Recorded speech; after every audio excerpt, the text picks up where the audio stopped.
What is going on, Champion Squad? It is your boy Sultan. Welcome faces back to another Apex Legends video. Today I'll be showing you the best console settings to dominate Season 4. Thank you for joining me, and let's get into the video.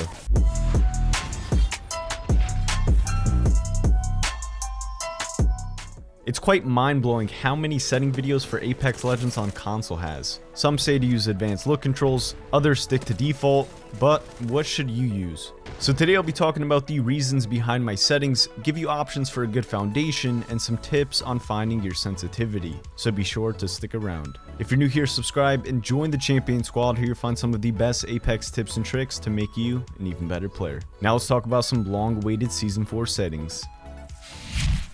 Alright Legends, before I get into the video, I will have designated timestamps in the description down below. One for the gameplay tab, then controller, then video tab, and lastly the audio. As per usual with my setting videos, we will be going over only the most crucial settings that I feel will impact your game drastically.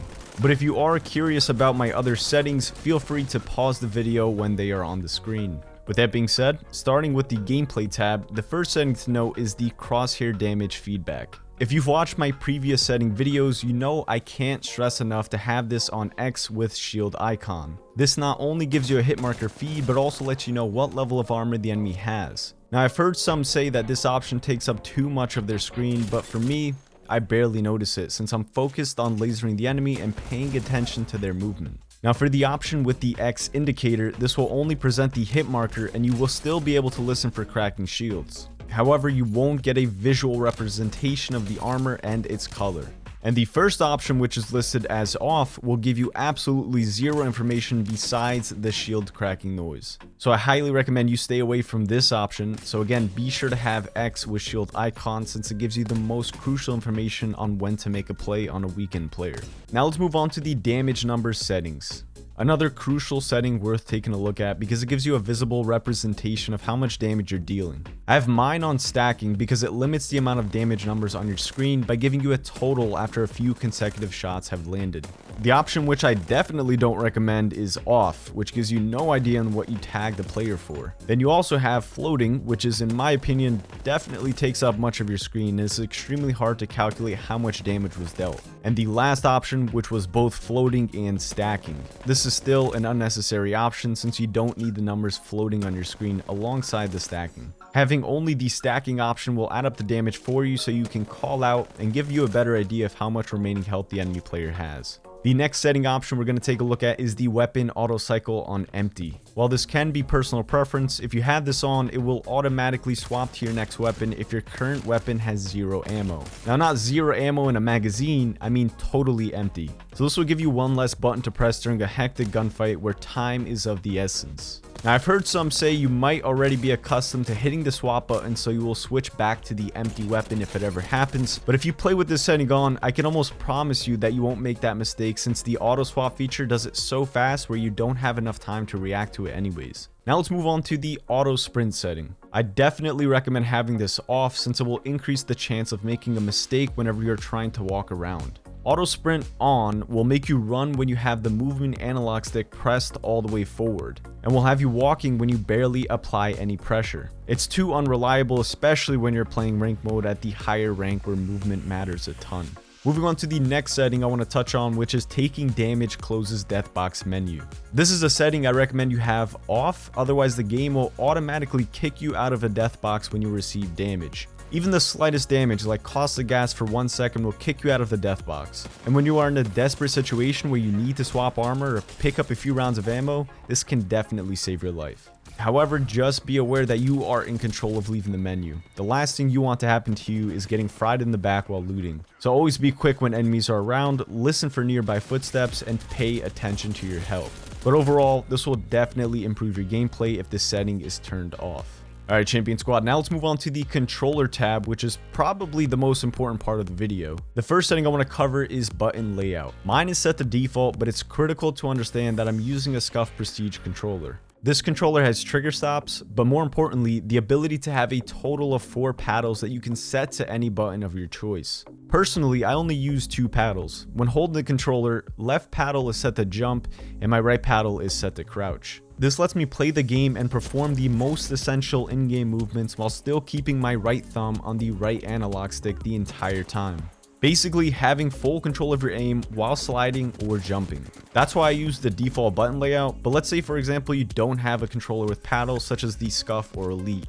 Then you might want to look at using either the Evolved or Ninja button layout. These are the only two button layouts besides customizing it yourself that offers the ability to use jump and crouch while still having full control over your aim. Just be aware that switching your button layout will most definitely take some time to rebuild your muscle memory with the controller inputs. So you might see a dip in your gameplay, but after getting adjusted, this will easily help you improve. Now let's move on to the next setting I want to talk about, which is the crouch button. You have two options, either hold or toggle. This one I definitely say is up to you. I play on toggle since I've been using toggle to crouch from the beginning of the COD days. Toggle crouch means you press crouch once to either go up or down based on where you start. If you have hold to crouch, you will have to hold down the crouch button the entire time to stay crouched. Now without a doubt, hold to crouch is much easier to b-hop with a controller, and it also gives you more control of where you want to go when you're hopping around. B-hopping with hold to crouch is a bit easier because when you slide jump into b-hopping, you only have to hit the jump button over and over when you are about to hit the ground. Using toggle to crouch, when you slide jump into a b-hop, you have to hit both paddles one after another, and the timing is much harder to get down. So you are probably wondering why I have it set to toggle then. The game breaker for me is holding crouch when behind cover or a head peek. I don't want to have to hold my crouch button the entire time when dipping down from a head glitch. I feel it's too much of a hassle when trying to use heals, but that's just my opinion. So leave a comment down below if you guys prefer hold or toggle to crouch. I'm curious as to what you guys think. So moving on to the next setting, which is trigger dead zones. Now this is a fairly newer setting that I'm actually yet to talk about. So after testing it out and reading the description of this setting, it's basically the time it takes for your trigger to fire a shot when pressed. This of course needs to be the fastest as possible so you can improve your chance of landing the first shots on an enemy. Setting trigger dead zones to none will do that for you and give you the fastest response time when pulling down on your trigger. And if you have trigger stops in your controller, it's a win-win situation for semi-automatic weapons that you want to spam fire. Now let's get on to the next important setting, which is the menu cursor speed. Now I have mine set to 5 ticks to the right, but again, this is another setting that's personal preference. So I feel 2 ticks is a good foundation for this option and increase if needed. A good way to practice if you should lower or raise the speed is by running around in the training while having some random items in your inventory. While running, try accessing your inventory and dropping an item in specific. If you seem to notice that you are over scrolling past an item that you want to drop, then it might be best to lower the cursor speed. But if you also feel like it's too easy and you find yourself waiting for the cursor to get to the item that you want to drop, then it's best to turn it up a tick or 2. It's all about finding that perfect balance that suits you. And I found that 5 ticks was my sweet spot for a solid control, but you should definitely test this out in the training mode. Alright legends, before I get into the sensitivity, I can already tell that some people are surprised and probably slightly disappointed that I'm not using the ALC known as advanced look controls. Now don't get me wrong, I did try out a few types that were recommended by other videos on YouTube and they felt decent, but I do have some pros and cons to using ALC settings. To start off with the pros, you don't feel as restricted with your aim and you're capable of having more control. You can also customize the controls down to a T, but the cons are mid-range gunfight consistency and controller drift. So I have a quick story to tell before we move on. A player by the name of Daltush, one of the controller goats of Apex Legends on PC, actually was referred to use ALC controls by another streamer named The Kine. So Daltush ended up trying out the settings to find some great success and posted an insane clip on Twitter saying that ALC is the wave. The tweet ended up blowing up and getting more than 3,000 favorites, so a good number of people recognized this. But this is just half the story. I ended up vibing in his livestream later that night and he decided to go back to regular controls with his sensitivity being 5.4 classic with small for both dead zones. He too was complaining not only about the controller drift but the mid-shot consistency. So the moral of the story is that using ALC settings doesn't make you as good as everyone thinks. I think it's truly been misled and you can find the same success with regular controls. And with controllers being so prone to getting stick drift, it would be a nightmare of having to constantly tweak the ALC settings since every input is more exact. But don't get me wrong, if you have been enjoying the ALC and dominating with it, by all means keep shredding, but it's definitely not for me. Now with that said, my sensitivity is a 4-4. Again, with sensitivity being very personal, it is prone to change based on how well you can control your aim, so not everyone will want a 4-4 sensitivity. So a good foundation to start with, I would recommend 3-3 or 4-3, and adjust accordingly. It's important to note that when testing around with your sensitivity, you need to be warmed up to determine if it's right for you. I would say about 30 minutes to an hour of gameplay so you can get fully warm.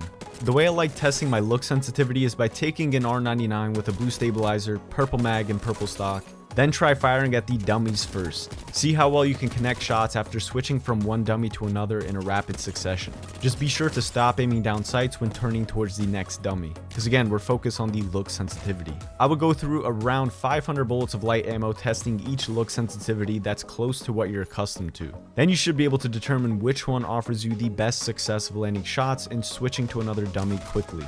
And for your ADS sensitivity, the best way I found to test what works for you is using the wingman and flicking shots at these 6 targets that flip back to you. Flicking wingman shots is all about the timing and control, so you will easily know if your ADS sensitivity is too high. After testing out your wingman flicks, use the ADS sensitivity that you thought landed the most shots. And if you can land headshots, that's a bonus, but more importantly, just make sure you are at least hitting the targets. If you guys are enjoying the video so far, be sure to show some love to the like button, it's always appreciated. And now let's get into the settings per optic. Once you end up finding your perfect ADS sensitivity, you want to use that sensitivity for the 1 to 4 times scopes. And from the 6 to 10 times scopes, I would recommend increasing that ADS by 1. This is because bigger zoom scopes tend to be a little slower with the ADS speed if not adjusted. So for example, since I'm using 4 ADS, I would apply that to the 1 to 4 times and use 5 ADS for the 6 to 10 times. This is what I found most beneficial when it comes to using optics in Apex Legends. Now let's move on to the old and famous response curve. Now as you guys know, I have mine set to classic, and that is what I've been using since season 1. Although I did of course try the other options such as linear, high velocity, fine aim, and steady. Obviously I found classic as the best feeling, but we will take a look at how each response curve affects my aim. So I started on linear and I worked my way down. The first thing linear says is raw input. This means even the slightest analog stick adjustments will drastically impact your aim. As seen from the footage, linear right off the bat gave me not only some slight analog drift, but my aim just felt way too twitchy and pretty uncontrollable. That's because this setting is meant for elite controllers that have already been customized through the app. Using a regular controller on linear is actually a nightmare, especially if it's an older controller that faces the slightest stick drift. So then I tried out high velocity, which felt a bit smoother than linear, but I still noticed that it would pull my aim too quickly. Just ADSing with high velocity felt extremely awkward and near impossible to land consistent shots with how fast it would move with just a slight analog stick adjustment. Then I tried fine aim, which was next in line. Now fine aim actually felt much better than both linear and high velocity, but there was still one problem. My wingman shots were okay, but when it comes to constant tracking and recoil control with a spray gun like the R99, I found myself constantly trying to fight my aim to stay on target. It almost felt like a magnet was pulling me away from the dummy. It was actually a quite weird experience because my wingman shot felt pretty solid, but of course fine aim was a no-go for me. Then we moved to steady, and with steady, this would probably be my next pick if I wasn't using classic. Steady felt smooth with some decent control, so I was able to land some good shots with the R99. But the only downside that I found was using it at mid and long range. It felt good keeping my aim remotely close to the targets, but slight analog stick adjustments don't go into effect as compared to classic. So my go-to for response curve is going to be classic, and it will most likely stay that way. Alright legends, moving on to another crucial setting, which is your look and movement dead zone. Now look dead zone is meant for your right analog stick, while movement dead zone is meant for your left analog stick. For look dead zone, I have mine set to small, and the lower you go on this, the more sensitive your analog stick will be with adjustments. Now my Scuff Prestige controller that I'm using right now is almost 5 months old, and using none for look dead zone gives me controller drift. So the next best option for me was small. I get no stick drift and I have good smooth control. If your controller is older and maybe facing worse stick drift than mine, then of course large dead zone is the way to go, but keep in mind you won't have as much control in gunfights. Same thing goes for the movement dead zone. I run small and it feels just fine. Remember, you want to go smaller for both of them or none for look dead zone if you don't get any stick drift. Finally, the last setting for the controller tab is vibration. I have vibration turned off for a few reasons. The first one being that it saves tremendous battery life on your controller, especially if you're wireless. And the next benefit is that you will have more control of your aim when it comes to gunfights. Having your controller vibrate might feel more intense and feel like you're in the game, but the key thing here is consistency. You want to be as consistent as possible when landing shots. Having no vibration is the best option to be more consistent and have better aim. Okay, we are almost done with the video. This is a long one, but definitely worth the time investment. So next, moving on to the video tab, the first setting I'll touch on is brightness. With the new World's Edge map after Season 4 update, there are many places that are a bit darker than usual around the map, making it slightly harder to track enemies. I would recommend tuning your brightness up 1 to 2 ticks based on how well your eyes can take the brightness. Of course, if you start getting a headache from it being too bright, you can always lower it, but having at least 1 tick higher can make all the difference in dark caves and tunnels. Now let's move on to the field of view. First and foremost, increasing your field of view will make your enemies appear farther away, but will give you more sight along the side of your screen. So when it comes to FOV, I would recommend trying anywhere from 90 to 100. Personally, I use 100, but that's because I sit 1 to 2 feet away from my monitor, so I'm still capable of being able to take down long-range gunfights. Now, if you're a more casual gamer and plays on the couch about 3 to 5 feet from your screen, then 90 or 85 FOV will probably suit you a little better. But if you find yourself playing on 100 FOV just fine, keep it that way. Getting more vision around your screen is crucial in being able to spot enemies trying to sneak their way into a hectic gunfight. The next setting I want to go over is Sprint View Shake. This is definitely a more simple one and pretty much a no-brainer. When on normal, your screen will receive a slight bobbing animation when running. This ultimately can distort your vision on spotting enemies further away. But using Sprint View Shake on minimal will drastically reduce the running animation, making for a smoother visual experience. So be sure to set yours on minimal if you haven't already. Alright, ladies and gentlemen, we are powering through this and we are coming down to the wire here. So moving on to the last setting, which is located under the audio tab, we're going to look at just one setting, and that's music volume. I know Respawn is constantly adding some cool drop-in music, but it will just make it harder for you when you are trying to drop hot and trying to sound hoard. Yes, the music dissipates early on, but having no music at all will have you prepared as soon as you touch the ground. So if you are using a decent headset with no music, you will definitely get a better understanding if someone landed next to you. Nevertheless, that is going to conclude the ultimate settings guide for Season 4. If you enjoyed today's video, don't forget to leave a like rating. It is always appreciated. Also, don't forget to subscribe, join the champion squad. We're on the road to 40,000 subscribers. I hope you guys have a fantastic rest of your day. And as always, this has been your boy Sultan. I'm signing off. Peace.